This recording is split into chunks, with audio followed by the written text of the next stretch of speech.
बिस्मिल्लाहिर्रहमानिर्रहीम अस्सलाम वालेकुम dear students, how are you? I hope you will be fine. ये हमारी न्यू सिलेबस मैथमेटिक्स के अंदर चैप्टर नंबर 11 और ट्राइंगल्स, क्वाड्रिलेटरल्स एंड पॉलीगॉन से रिलेटेड कुछ क्वेश्चंस हैं। इससे रिलेटेड हमने क्वेश्चन नंबर 7 तक सॉल्व कर लिया था। आज हम question number 8 and onward solve करेंगे, तो वीडियो एंड तक देखिएगा, स्किप मत कीजिएगा। और इसके अंदर जो बात समझ में ना आए तो उसको आप कमेंट सेक्शन में भी पूछ सकते हैं, ठीक है। तो यहाँ पर हमसे कह रहे हैं क्वेश्चन नंबर 8 के अंदर, given that A B C and A D F and B D E are straight lines. हमारे पास यहाँ पर 3 लाइन्स जो है वो स्ट्रेट लाइन्स हैं। सबसे पहली लाइन हमारे पास ए बी सी, ये वाली लाइन, ठीक है, ये एक स्ट्रेट लाइन है। फिर ए डी एफ, ये लाइन स्ट्रेट है।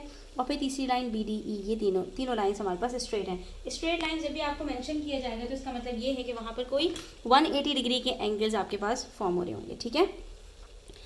तो अब यहाँ पर आपसे कह रहे हैं find the values of the unknown in each of the following figures. तो अब हमारे पास अननोन कौन से एंगल्स हैं? एक ही एंगल बी अननोन है, और यहाँ पर 82 डिग्री का एंगल है, ये 45 डिग्री का एंगल है, ये 40 डिग्री का एंगल है, एंगल ए है। सबसे पहली बात ये कि यहाँ पर हमारे पास एक ट्राइंगल फॉर्म हो रहा है डी ई एफ, जिसमें से 2 एंगल्स आपको ऑलरेडी पता हैं और तीसरा एंगल आपको यहाँ पर पता लगाना है। तो ये एंगल ए पता लगाने के लिए तो कुछ भी मुश्किल बात नहीं है, आपने सिर्फ और सिर्फ 82 और 40 को प्लस करना है और उसके बाद फिर आपने इसको 180 में से सब्ट्रैक्ट कर देना है। तो ए एंगल आपके पास यहाँ पर कितना आ जाएगा, तो आप यहाँ पर प्लस करके चेक कर लो। आप इसकी इक्वेशन भी बना सकते हैं। इसकी इक्वेशन कैसे बना सकते हैं, तो ये देख लीजिए। इसकी इक्वेशन हम ऐसे बना सकते हैं कि एंगल ए फाइंड आउट करने के लिए हमें यहाँ पर क्या करना है, सिंपल गौर से देखिए। हम यहाँ पर इसकी इक्वेशन बना सकते हैं 40 plus 82 plus A is equals to 180 degrees, क्योंकि ये सप्लीमेंट्री एंगल्स हैं। एंगल सम प्रॉपर्टी अप्लाई हो रही है यहाँ पर। Sum of interior angles in a triangle is always 180 degrees. तो इन तीनों को प्लस करके आंसर 180 आना है। तो इन दोनों को प्लस करके आंसर आ रहा है हमारे पास 122। तो इस 122 को हम 180 में से सब्ट्रैक्ट करेंगे और एंगल ए हमारे पास यहाँ पर कैलकुलेट हो जाएगा, दैट इज 58, ठीक है। तो बस ये हमारे पास यहाँ पर सॉल्व हो गया, ठीक है। अच्छा जी, अब यहाँ पर आपको अगर पता हो बच्चों, याद हो, तो जब भी 2 स्ट्रेट लाइंस एक पॉइंट पर मीट होती हैं, यानी कि ये जो स्ट्रेट लाइन है बी डी ई और ए डी एफ, जब भी किसी एक पॉइंट पर 2 स्ट्रेट लाइंस मीट होंगी तो याद रखना ये जो ऑपोजिट एंगल्स होते हैं ना, ये वर्टिकली ऑपोजिट एंगल्स हमेशा बराबर होते हैं, ठीक है। यानी यहाँ पर और यहाँ पर जो एंगल फॉर्म होगा इनका साइज़ हमेशा बराबर होगा। तो हम यहाँ पर कह सकते हैं कि एंगल ए डी बी, जो डी पॉइंट के ऊपर एंगल फॉर्म हो रहा है ए डी बी, ये बराबर है 82 डिग्रीज के। क्यों? क्योंकि ये वर्टिकली ऑपोजिट है। किसके वर्टिकली ऑपोजिट है? ई डी एफ के, इसलिए ये बराबर है, सिंपल, ठीक है। अच्छा जी, तो ये दोनों एंगल्स हमारे पास बराबर हो गए। उसके बाद ये एंगल आपको, ये थर्ड जो एंगल है ये फाइंड आउट करना है, ठीक है। क्यों फाइंड आउट करना है? क्योंकि भाई ये एक स्ट्रेट लाइन है और यहाँ पर सम ऑफ एंगल फिर से 180 डिग्रीज होगा। तो इसका मतलब है ये एंगल बी जो बाहर है इस ट्राइंगल्स के, ये तो ट्राइंगल के अंदर 3 एंगल्स ये फॉर्म हो रहे हैं ना, इसके बाहर जो एंगल बी फॉर्म हो रहा है ये हमारे पास इस एंगल का सप्लीमेंट्री होगा। इसके लिए पहले ये वाला एंगल पता होना चाहिए जो ट्राइंगल के अंदर है, पॉइंट बी के ऊपर फॉर्म हो रहा है, और उसके बाद फिर हम एंगल बी फाइंड आउट कर लेंगे। और हमने ये चीज़ भी डिस्कस की थी बच्चों कि एक ट्राइंगल के अंदर जो आपके पास एक्सटीरियर एंगल होता है तो उसका एडजेसेंट इंटीरियर एंगल छोड़ के बाकी के जो दोनों एंगल्स होते हैं उनका सम होता है, ठीक है। यानी एंगल बी, अगर मैं 45 और 82 को डायरेक्ट प्लस कर लूँ तो मेरे पास जो आंसर आएगा एंगल बी उसी के बराबर होगा। तो अगर ये वाली प्रॉपर्टी आपको आसान लगती है तो आप ये वाली प्रॉपर्टी अप्लाई कर सकते हैं कि इन दोनों को प्लस करके डायरेक्ट आप एंगल बी निकाल लें, ठीक है। इन दोनों को प्लस करके भी आपके पास जो आंसर आएगा वो बराबर होगा उस आंसर के जो आप इन दोनों को प्लस करके 180 में से माइनस करेंगे। यहाँ पर आपके पास ये वाला एंगल आ जाएगा, that is 45 plus 82 is equals to 127, और 127 को आप सब्ट्रैक्ट करेंगे 180 के साथ तो आपके पास आंसर आई गेस 53 आएगा। तो ये एंगल आपके पास 53 आ रहा है। तो जब ये एंगल 53 है तो एंगल बी कितना होगा आपके पास? डेफिनेटली 180 माइनस 53, और 180 माइनस 53 करेंगे आप तो आपके पास आंसर फिर से क्या आ जाएगा? 127, सिंपल, ठीक है। वही सेम आंसर आ रहा है ना जो कि इन दोनों को प्लस करके आ रहा था, क्योंकि जो भी एक्सटीरियर एंगल होता है वो हमेशा बराबर होता है सम ऑफ ऑपोजिट इंटीरियर एंगल्स के। यानी यहाँ पर जो एंगल बनेगा वो इस वाले एंगल को छोड़ के, 53 को छोड़ के बाकी के जो दोनों एंगल्स हैं इसका सम होगा। तो ये हमारे पास 127 आ जाएगा, सिंपल, ठीक है। उसके बाद इसका पार्ट बी देखते हैं। पार्ट बी भी बिल्कुल इसी तरह से सॉल्व होगा। यहाँ पर भी आपके पास क्रॉस है, तो सबसे पहले इन दोनों को प्लस करेंगे, 180 में से सब्ट्रैक्ट करेंगे तो ये वाला एंगल आ जाएगा हमारे पास। तो 57 प्लस 44 इज इक्वल्स टू 101। 101 को 180 से सब्ट्रैक्ट करेंगे तो क्या आंसर आता है 79। जब ये एंगल 79 होगा तो इसके ऑपोजिट में ये वाला एंगल भी 79 होगा, ठीक है। और फिर ये 51 और 79 इन दोनों को प्लस कर देंगे। इन दोनों को जब हम प्लस करेंगे तो हमारे पास आंसर आ रहा है 130। इन दोनों को प्लस करके आंसर 130 आ रहा है, और 130 को जब 180 में से सब्ट्रैक्ट करेंगे तो हमारे पास ये वाला एंगल आ जाएगा, दैट इज़ 50 डिग्रीज। तो ये एंगल जब आपके पास 50 डिग्रीज का आ जाएगा तो इसके एडजेसेंट एंगल को आप इजीली फाइंड आउट कर सकते हैं। 180 में से सब्ट्रैक्ट करेंगे 50 को तो आपके पास 130 आंसर आ जाएगा। तो यहाँ भी चेक कर लें कि ये वाला जो एक्सटीरियर एंगल है ये अपने ट्राई एंगल के अंदर जो इंटीरियर ऑपोजिट एंगल है उन दोनों का सम है, यानी 79 और 51 को प्लस करते हैं तो आंसर हमारे पास 130 आता है। दैट्स ऑल, ठीक है। उसके बाद क्वेश्चन नंबर 9 देखिए। क्वेश्चन नंबर 9 में कह रहे हैं given that line A B and C D are parallel to each other. ये एक ए बी लाइन है और ये एक सी डी लाइन है, ये दोनों एक दूसरे के पैरेलल हैं। पैरेलल लाइंस वो होती हैं जिनका डिस्टेंस हमेशा बराबर रहता है, कभी भी वो लाइंस किसी भी पॉइंट पर मीट नहीं होती। Find the values of the unknowns in each of the following figures. अब इसके अंदर आपको फाइंड आउट करना है ये एंगल ए और ये फाइंड आउट करना है एंगल बी। तो अब अगर आप गौर से देखो तो जहाँ पर हमारे पास ट्राइंगल के अंदर दो एंगल्स गिवन होंगे ना, पहले सबसे पहले वहाँ पर जो थर्ड एंगल है ना उसको हम फाइंड आउट कर लेंगे। तो यहाँ पर हमारे पास एंगल 71 डिग्रीज और 37 डिग्रीज गिवन है, तो इन दोनों को प्लस करेंगे और हमारे पास यहाँ पर इसका आंसर आ जाएगा 71 प्लस 31 का 37 का 108। इसका मतलब है जब ये दोनों 108 हैं तो इसको हमने क्या करना है 180 में से सब्ट्रैक्ट कर लेना है and we will get the answer 72 degrees. तो ये एंगल हमारे पास कितना हो गया 72 डिग्रीज का। तो ये एंगल बी कितना होगा, अब तो आपको ये बात याद हो गई होगी कि 71 और 37 को प्लस करके जो आंसर आता है वही एक्सटीरियर एंगल होता है, ठीक है। तो हम इन दोनों को प्लस करें या 180 में से 72 को सब्ट्रैक्ट करें, दोनों सूरतों में हमारे पास आंसर सेम आना है, दैट इज़ 108 डिग्रीज। अब ये एंगल ए ये हम कैसे फाइंड आउट करें, तो अब इसके लिए बच्चों आपको थोड़ा सा याद रखना पड़ेगा कि यहाँ पर हमारे पास एक ट्रेपीजियम जो है वो फॉर्म हो रहा है, और ट्रेपीजियम के अंदर ये भी एक बात आपको पता होनी चाहिए, जब आपके पास दो पैरेलल लाइंस के बीच में एक जेड फॉर्म होता है, ठीक है, तो आपके पास जो एंगल्स फॉर्म होते हैं इस जेड के बीच में, लाइक अगर मैं यहाँ पर जेड के ऊपर एक लाइन बनाऊं तो मेरे पास कितने एंगल्स फॉर्म हुए, मेरे पास दो एंगल्स फॉर्म हुए हैं। एक मेरे पास यहाँ पर एक एंगल फॉर्म हुआ, इस जेड के अंदर की बात हो रही है, ये जेड यहाँ पर, ये देखें ये एक एंगल यहाँ पर फॉर्म हुआ, ठीक है, और उसके बाद इस जेड के अंदर दूसरा एंगल यहाँ पर फॉर्म हुआ, क्योंकि ये दो लाइंस यहाँ पर मीट हो रही हैं, जहाँ पर मीट होती है वहाँ पर एक एंगल फॉर्म होता है, और फिर ये दो एंगल्स यहाँ पर मीट होती हैं तो ये एंगल फॉर्म होता है। तो याद रखना कि जब भी कोई जेड फिगर हो और ये दोनों लाइंस पैरेलल हों, ठीक है, दो पैरेलल लाइंस के बीच में जब भी एक जेड फॉर्म होगा तो ये जो दो एंगल्स बनते हैं ना, ये एंगल्स हमेशा बराबर होते हैं। क्यों? क्योंकि ये एंगल्स कहलाते हैं ऑल्टरनेट एंगल्स। तो यहाँ पर अगर आपके पास एंगल 37 है, ये एंगल अगर 37 है तो ये वाला एंगल भी 37 ही होगा, ठीक है। तो हम यहाँ पर कह सकते हैं कि ये 37 है। अब हमने क्या करना है कि 37 और 108 को हम सिर्फ और सिर्फ प्लस करेंगे और 180 में से सब्ट्रैक्ट कर देंगे तो हमारे पास एंगल ए आ जाएगा, दैट इज़ 35 डिग्रीज। सिंपल, ठीक है, आप चेक भी कर सकते हैं। तो ये एंगल ए आपने इस तरह से फाइंड आउट करना है।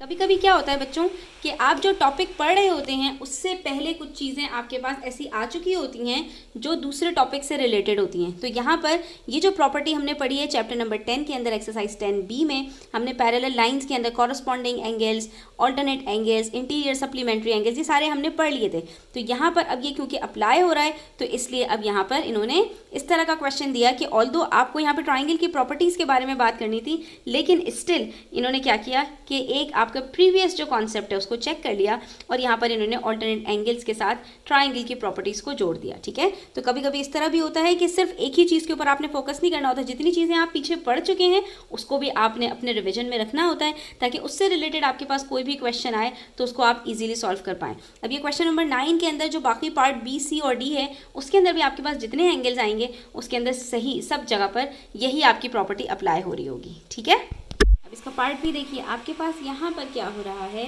कि आपके पास ये दो स्ट्रेट लाइन्स हैं ए बी और सी डी, ये दोनों की स्ट्रेट लाइंस हैं और ये जो है यहाँ पर ट्रांसवर्सल का काम कर रही है। अब इसके अंदर आपके पास एक ट्राई फॉर्म हो रहा है जिसमें से एक एंगल 64 है, एक एंगल डी है और तीसरा एंगल सी है, ठीक है। तो अब यहाँ पर एक ट्राइंगल के अंदर अगर दो एंगल्स पता हो तो तीसरा एंगल हम पता लगा सकते हैं, लेकिन अगर दो एंगल्स मिसिंग हो तो तीसरा एंगल कैसे पता लगाएंगे। तो इसके लिए हमने क्या करना है यहाँ पर कि हमने इन दोनों में से कोई एक एंगल पहले पता लगाना है ताकि हम यहाँ पर तीसरा एंगल इजीली फाइंड आउट कर सकें। तो अब इसके लिए हमें हेल्प लेनी होगी दूसरे एंगल से। तो अगर आप गौर से देखो बच्चों यहाँ पर, तो ये एक स्ट्रेट लाइन है।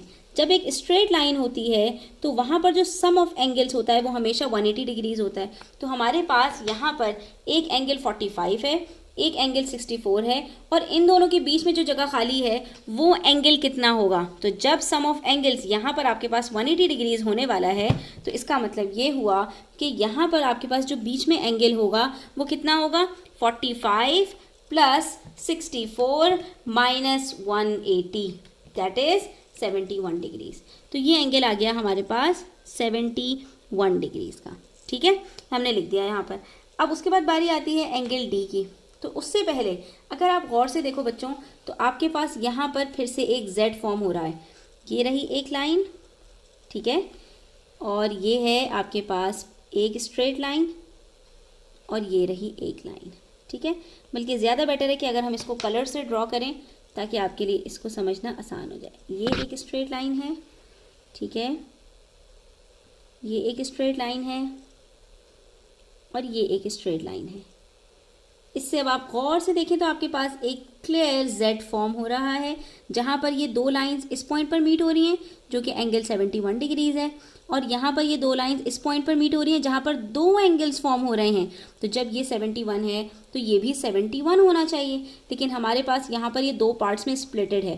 तो इसका मतलब ये हुआ कि इसके अंदर अगर एक पार्ट 32 है और ये दोनों मिलकर 71 है तो इसके अंदर दूसरा पार्ट कितना होगा, 71 माइनस 32 दैट इज 39 डिग्रीज।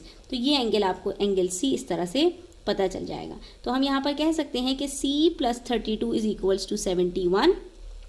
71 हमने कैसे पता लगाया था, तो ये हम कह सकते हैं कि H plus 45 plus 64 is equals to 180। इन दोनों को प्लस करेंगे, 180 में से सब्ट्रैक्ट करेंगे और हमारे पास यहाँ पर एंगल H आ जाएगा। तो 45 प्लस 64 हमारे पास कितना था, 109, और जब हमने इसको सब्ट्रैक्ट किया तो हमारे पास 71 आ गया। अब ये C प्लस 32 71 के बराबर हैं, तो C कितना होगा, 71 माइनस 32 दैट इज़ 39 डिग्रीज। अब ये एंगल आपको जैसे ही पता चलेगा बच्चों, D फाइंड आउट करना कुछ भी मुश्किल नहीं है। 39 प्लस 64 करो और 39 प्लस 64 करने के बाद उसको 180 में से सब्ट्रैक्ट कर दो। तो इन दोनों को प्लस करके आंसर आ रहा है हमारे पास 103 और उसके बाद इसको 180 में से सब्ट्रैक्ट करेंगे तो द आंसर विल बी 77 और ये आपका फाइनल आंसर है। That's it. उसके बाद जो पार्ट सी है ना, वो दिखने में ट्रिकी है बट सॉल्व करने में बहुत इंटरेस्टिंग और बहुत मज़े का क्वेश्चन है, ठीक है। अब इसके अंदर गौर से आप देखो, एक एंगल G है, एक 2E है, एक E है, एक F है और ये वाला एंगल भी नहीं पता, ये भी नहीं पता, कैसे सॉल्व करेंगे। दो दो ट्रायंगल्स बन रहे हैं और इसके अंदर ये वाला जो ट्रायंगल है CBE, इसके अंदर ये दो लाइंस इक्वल हैं, यानी C और E और B की मेजरमेंट भी बराबर है। इसका मतलब है कि ये एक आइसोसेलेस ट्रायंगल है। तो अब हमने क्या करना है, प्रीवियस नॉलेज को यहाँ पर यूज़ करना है। तो एक आइसोसेलेस ट्रायंगल यानी एक ऐसा ट्रायंगल जिसमें दो साइड्स बराबर हों, यानी CE अगर 5 सेंटीमीटर्स की होगी तो EB भी 5 सेंटीमीटर्स। ऐसे ट्रायंगल के अंदर दो एंगल्स भी बराबर होते हैं। ये वाली जो साइड BE है, इसके ऑपोजिट में जो एंगल फॉर्म हो रहा है that is at point C, और ये वाली जो साइड है CE, इसके ऑपोजिट में जो एंगल फॉर्म हो रहा है that is at point B। तो ये दोनों एंगल्स आपके पास बराबर होंगे। तो अगर ये एंगल 2E है तो ये एंगल भी 2E होगा, ठीक है। अब हमें यहाँ पर E कैसे पता लगाएं, फिर G कैसे पता लगाएं, फिर F कैसे पता लगाएं, तो अब आपने स्टेप बाय स्टेप चलना है। सबसे पहली बात हमें इन्होंने शुरू में ही बता दिया था कि यहाँ पर EFD जो है वो आपके पास एक स्ट्रेट लाइन है। नज़र भी आ रहा है कि C से लेकर D तक एक स्ट्रेट लाइन है क्योंकि ये दोनों पैरेलल लाइंस हैं आपके पास। तो अब अगर बच्चों आपको याद हो तो इस पॉइंट F के ऊपर जो हमारे पास एक एंगल बन रहा है 120 का, तो ये एंगल कितना होगा, ये एंगल होगा हमारे पास 60 का, क्योंकि sum of angles on a straight line is always 180 degrees. तो ये हमें पता चल गया यहाँ पर 60 डिग्री का एंगल हमने छोटा सा यहाँ पर लिख लिया। अब अगर हम ट्राइंगल BEF की बात करें तो इसके अंदर 2 एंगल्स मिसिंग हैं, इसको छोड़ दें, दोनों अलग अलग हैं। अगर दोनों E होते, सेम लेटर्स होते, सेम वेरिएबल्स होते, तो भी हम कहते कि भाई चलो इक्वेशन सॉल्व हो जाएगी, हम इन तीनों को प्लस करके और 180 में से सब्ट्रैक्ट करके आंसर निकाल लेते। लेकिन प्रॉब्लम ये है कि E + F को आप कैसे सॉल्व करेंगे, ठीक है। तो अब हम यहाँ पर क्या करेंगे बच्चों कि अब हम यहाँ पर BCF, ये जो एक ट्राइंगल आपके पास बन रहा है ना, इसको आप पहले सॉल्व करेंगे। कैसे कि अब यहाँ पर आप गौर से देखो, पॉइंट बी के ऊपर ये जो आपके पास पॉइंट बी है, यहाँ पर जो आपके पास ट्राइंगल बन रहा है तो 2 एंगल्स हैं, एक है 2E और दूसरा है E। तो इसका मतलब है कि पॉइंट बी के ऊपर हमारे पास 2 एंगल्स हैं, 2E + E, ठीक है। दूसरा एंगल अभी हमने पता लगाया पॉइंट F के ऊपर 60 डिग्रीज का, और तीसरा एंगल 2E है। इसको जब हम सॉल्व करेंगे ना, तो क्योंकि ये हमारे पास जो वेरिएबल्स हैं ये सेम हैं, तो ये खुद ब खुद E की वैल्यू हमारे पास निकल आएगी। और एक एक वेरिएबल को करके हम जब सॉल्व करेंगे तो खुद ब खुद हमारे पास तीनों वेरिएबल्स जो अननोन वैल्यूज़ हैं वो पता चल जाएंगी। अब यहाँ पर आपने गौर से देखना है कि ये आपके पास है कौन सा ट्राइंगल, आपने यहाँ लिख देना है इन ट्राइंगल BCF। हम कौन सा ट्राइंगल सॉल्व कर रहे हैं, BCF। अब जो आपके लाइक टर्म्स हैं इसको आप प्लस करें और उसके बाद फिर इसको इक्वेशन को सॉल्व करें तो आपके पास आंसर E का निकल आएगा, ठीक है। इस ट्राइंगल के अंदर हमारे पास कौन कौन से एंगल्स थे, 2E और E, 2E और F। तो 2E + E + 2E कितना होता है, 2 + 1 + 2 = 5E। और ये जो +60 है, इस तो इन दोनों के साथ प्लस नहीं हो सकता ना, इसको दूसरी साइड पर शिफ्ट करेंगे, 180 में से सब्ट्रैक्ट हो जाएगा, क्या बचेगा 120। और उसके बाद फिर हमने E की वैल्यू निकालनी है, तो ये 5 हमारे पास जो यहाँ पर मल्टीप्लाई हो रहा है दूसरी साइड पर जाकर डिवाइड हो जाएगा, और E की वैल्यू हमारे पास यहाँ पर ईजीली निकल आएगी, दैट इज़ 24। तो ये आ गया हमारे पास E, ये वाला एंगल हमारे पास हो गया 24 डिग्रीज का, और 2E कितना होगा, 24 का डबल, यानी ये एंगल हो गया 48 का, ये भी एंगल हो गया 48 का। तो ये एंगल F कितने का होगा, तो अब अगर आप गौर से देखें ट्राइंगल BEF के अंदर हमारे पास जब हमें E भी पता है और 60 भी पता है, तो अब हम यहाँ पर कह सकते हैं ना कि E + F, ये E, F और ये 60 तीनों मिलकर भी तो 180 बनाएंगे ना, क्योंकि ये भी तो एक ट्राइंगल है। कौन सा ट्राइंगल है, इन ट्राइंगल BEF, ठीक है। तो अब इन तीनों को प्लस करेंगे, तो सबसे पहले 60 को माइनस कर दो 180 में से, और ये E भी है, E भी आपको पता है 24। तो F निकालने के लिए आपने क्या करना है, 180 में से 60 को भी माइनस करना है, और E की जो वैल्यू 24 है वो भी माइनस करनी है। तो 120 में से जब 24 को माइनस करेंगे तो क्या बचेगा, 96। तो ये हमारे पास F की वैल्यू 96 आ रही है, ठीक है। तो अब ये हमारे पास एंगल हमें पता चल गया, एंगल F भी और एंगल E भी। अब एंगल G पता लगाना है। एंगल G पता लगाने के लिए बच्चों अब आप देखो, ये आपके पास बन रहा है एक Z, A से लेके B, B से लेकर C और C से लेकर E, पूरा एक क्लियर Z बन रहा है, जिसमें एक एंगल G फॉर्म हो रहा है और एक एंगल 2E फॉर्म हो रहा है। तो हम यहाँ पर कह सकते हैं कि G = 2E, और 2E हमारे पास कितना है, 48। तो इसका मतलब है G = 48। ये E नहीं है, 2E है, और E हमारे पास 24 था, तो 2E कितना होगा, 48। तो जो यहाँ पर एंगल बनेगा वही सेम एंगल G पर बनेगा, दैट इज़ 48 डिग्रीज। और आप यहाँ पर लिख सकते हैं कि ये आपके पास ऑल्टरनेट एंगल्स फॉर्म हुए हैं, दैट्स ऑल, ठीक है। तो अब हमारे पास E की वैल्यू क्या आई, 24, F की वैल्यू क्या आई, 96, और G की वैल्यू क्या आई, 48। अब अगर आपके पास बच्चों प्रोटेक्टर हो ना, तो ज़रूर एग्ज़ाम के अंदर इसको सॉल्व करते हुए चेक ज़रूर करना कि जो एंगल्स इन्होंने आपको दिए हुए हैं और जो एंगल्स इन्होंने आपको फाइंड करने के लिए कहे हैं वो मैच हो रहे हैं या नहीं। तो यहाँ पर मैं जब पॉइंट C के ऊपर अपना प्रोटेक्टर रखूँ तो मेरे पास एंगल 96 डिग्रीज़ का ही आना चाहिए, ठीक है। तो ये अगर आप गौर से देखो, सॉरी 48 डिग्रीज़ का आना चाहिए। तो जब हम यहाँ पर लाइन देखते हैं तो ये एंगल फॉर्म हो रहा था ना, ये देखो, तो ये 50 से थोड़ा सा पहले है, इसका मतलब है ये हमारे पास सही एंगल फॉर्म हुआ है। और ये जो 96 डिग्रीज़ का एंगल है, तो ये इसको भी आप मैच कर लेना। यहाँ पर ये हमने रखा पॉइंट E के ऊपर, ये रही स्ट्रेट लाइन, और दूसरी लाइन ये जा रही है, और ये हमारे पास 90 से थोड़ा सा राइट साइड पर है। तो ये एग्जैक्ट जब आप स्केल रख के चेक करोगे तो ये 90 और 100 के बीच में आएगी, दैट इज़ 96 आ रही है। इसका मतलब है कि हमने जो एंगल्स फाइंड किए हैं वो बिल्कुल ठीक हैं। अब इसका पार्ट D देख लेते हैं। अब देखिए इसका पार्ट डी कैसे सॉल्व करेंगे, तो इसके अंदर अगेन हमारे पास दो स्ट्रेट लाइंस हैं और उसके बीच में एक ट्राइंगल फॉर्म हो रहा है FJH, ठीक है, ये एंगल फॉर्म हो रहा है। तो अब हम इसके अंदर स्टार्ट करते हैं, स्टेप बाय स्टेप देखते हैं कौन सा एंगल दिया हुआ है, कौन सा एंगल हमें निकालना है। तो सबसे पहले बच्चों यहाँ पर आपके पास ये 68 डिग्री का एंगल दिया हुआ है और ये एक Z फॉर्म हो रहा है, ठीक है। तो ये वाला जो एंगल होगा, ये लाइन, ठीक है, ये Z फॉर्म हो रहा है ना, उल्टा Z भी फॉर्म होता है, ऐसा Z भी फॉर्म हो सकता है और ऐसा Z भी फॉर्म हो सकता है। तो आपके पास ये जो पॉइंट F है यहाँ पर जो एंगल होगा और ये जो पॉइंट G है यहाँ पर जो एंगल होगा 68, एक एंगल अगर गिवन है, दूसरा एंगल हम खुद ब खुद बता सकते हैं कि ये हमारे पास 68 डिग्रीज़ का एंगल होगा। जैसे ही इस पॉइंट का एंगल पता चलेगा, एंगल H हम खुद ब खुद निकाल लेंगे क्योंकि ये एक अदद स्ट्रेट लाइन है। 180 में से हम फटाफट 68 को सब्ट्रैक्ट करेंगे और हमारे पास आंसर आ जाएगा 112। इसका मतलब है एंगल H 112 है, ठीक है। अब जब अगर ये 112 है बच्चों, तो अब आपको याद होगा कि जो एंगल यहाँ पर स्ट्रेट लाइन के ऊपर साइड पर फॉर्म होता है वही सेम एंगल यहाँ पर भी फॉर्म होता है। तो ये एंगल भी आपके पास कितना होगा, 112, ठीक है। कॉरस्पॉन्डिंग एंगल्स है ना, ये H है तो ये भी H होगा, ये 68 है तो ये भी 68 होगा, ठीक है। और उसके अलावा ये स्ट्रेट लाइन है और ये स्ट्रेट लाइन है, तो यहाँ पर हमारे पास ये जो दोनों एंगल्स हैं ये वर्टिकली ऑपोजिट भी हैं, ठीक है।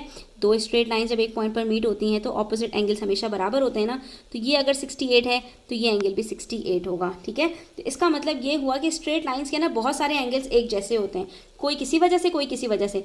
ये दोनों एंगल्स क्यों सेम हैं, क्योंकि ये क्या हैं, ये हमारे पास ऑल्टरनेट एंगल्स हैं, Z फॉर्म हो रहा है, ठीक है। ये दोनों एंगल्स क्यों बराबर हैं, क्योंकि ये क्या हैं, ये आपके पास कॉरस्पॉन्डिंग एंगल्स हैं। ये देखें F फॉर्म हो रहा है यहाँ पर, ये बिल्कुल ऐसा F बन रहा है, ठीक है। तो F के अंदर जो एंगल्स फॉर्म होते हैं वो भी बराबर होते हैं क्योंकि वो कॉरस्पॉन्डिंग होते हैं। इसके अलावा ये दोनों एंगल्स क्यों बराबर हैं, क्योंकि ये दोनों एंगल्स आपके पास वर्टिकली ऑपोजिट हैं, ठीक है। तो बिल्कुल इसी तरह से यहाँ पर जो एंगल्स होंगे उनकी भी कुछ कहानी इसी तरह होगी। ये 65 है तो ये भी 65 होगा क्योंकि ये दोनों कॉरस्पॉन्डिंग एंगल्स हैं। ये 65 है तो ये वाला पार्ट भी 65 होगा, क्यों, क्योंकि ये दोनों वर्टिकली ऑपोजिट हैं। तो अब आपके पास ये वाला एंगल आ चुका है 68, ठीक है। ये वाला एंगल आपके पास 68 है और ये वाला एंगल 65 है। पॉइंट G के ऊपर जो अंदर ट्राइंगल के अंदर एंगल है वो 68 है और पॉइंट I के ऊपर जो अंदर एंगल है वो 65 है। तो इन दोनों को प्लस करें अगर हम और 180 में से सब्ट्रैक्ट कर दें तो एंगल J हमें बहुत आसानी के साथ पता चल जाएगा। तो 68 + 65 करते हैं, द आंसर इज़ 133 और 133 को माइनस कर देते हैं 180 के साथ, तो द आंसर इज़ 47। इसका मतलब है कि जो J है ये 47 है। इसके अलावा तो हमें कोई एंगल फाइंड करना ही नहीं है। H भी फाइंड हो गया, I भी फाइंड हो गया, J भी फाइंड हो गया और तो कोई एंगल हमें फाइंड करना ही नहीं था। दैट्स ऑल, ठीक है। ये क्या है, ये I लेटर है, ठीक है। इसके अलावा कोई और एंगल नहीं फाइंड करना था। तो ये 65 हो गया, ये 47 हो गया और ये 68, ये भी फाइंड नहीं करना था आपको, लेकिन हमने फाइंड कर लिया ताकि हमें ये एंगल J आराम से पता चल जाए, ठीक है। तो बच्चों इस तरह से आपने जो प्रॉपर्टीज़ है ना, corresponding angles, alternate angles, supplementary angles और स्ट्रेट लाइन के ऊपर जो एंगल्स फॉर्म होते हैं, sum of angles in a triangle, इसके अलावा जो आपके इंटीरियर सप्लीमेंट्री हैं, फिर आपके जो वर्टिकली ऑपोजिट एंगल्स हैं, ये सारी प्रॉपर्टीज़ अगर अच्छे से याद होंगी तो इन क्वेश्चंस को करने में आपको कभी भी डिफ़िकल्टी नहीं होगी। आप चुटकी बजाकर बहुत आराम से इन क्वेश्चंस को सॉल्व कर सकते हैं। तो आज के लिए इतना ही। इंशाल्लाह नेक्स्ट वीडियो के अंदर हम मज़ीद क्वेश्चन सॉल्व करेंगे। तब तक अपना ख्याल रखें। चैनल पर नए हैं तो सब्सक्राइब करते जाएँ, वीडियो अच्छी लगी हो तो लाइक करें, अपने फ्रेंड्स के साथ ज़रूर शेयर करें। टेक केयर, अल्लाह हाफ़िज़।